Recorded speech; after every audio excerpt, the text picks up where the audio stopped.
సింగరేణి యాజమాన్యం కార్మిక కుటుంబాల కోసం ఏర్పాటు చేసిన ఆర్వో ప్లాంట్తో వాటర్ రావడం లేదంటూ కార్మికులు గగ్గోలు పెడుతున్నారు.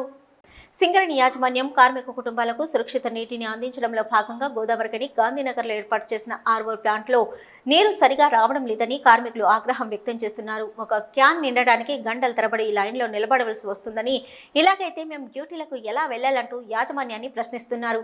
ఆర్వో ప్లాంట్లో సగం నీరు వృధాగా కిందనే పోతుందని, ఈ ప్లాంట్ను పట్టించుకునే వారే లేరంటూ ఆవేదన వ్యక్తం చేశారు. సన్నగా వస్తున్న నీటి ధారతో తాము ఒక్క క్యాను నీటి కోసం గంటల తరబడి వేచి చూడాల్సి వస్తుందంటున్నారు.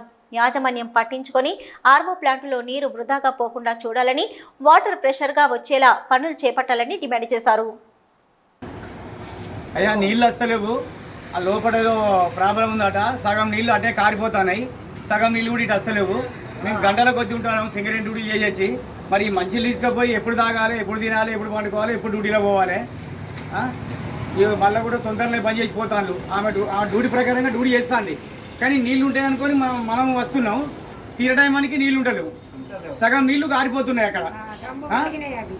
అది పగిలిపోయింది. ఎవరు సింగరేణి వ్యవస్థ కూడా పట్టించుకుంటున్నారు. మరి ఎట్లా ఎన్ని రోజులు మేము ఇట్లా నీళ్ళు తెచ్చుకొని తాగాలి? గంగల నీళ్ళు, మురుగు నీళ్ళు, కక్కసులు నీళ్ళు వస్తున్నాయి. ఆ నీళ్ళు అట్లా వస్తాయని ఇక్కడికి వచ్చి లైన్లు కడితే ఇగో ఇది పరిస్థితి. ఇప్పుడు గంటన్నర అయితే మేము లైన్లో ఉండబట్టి ఇది పరిస్థితి. అది తొందరగా పట్టించుకోండి సార్లు. సింగరేణి వ్యవస్థ ఎవరైతే ఉంటారో దానికి సంబంధించిన వాళ్ళు తొందరగా పట్టించుకోండి.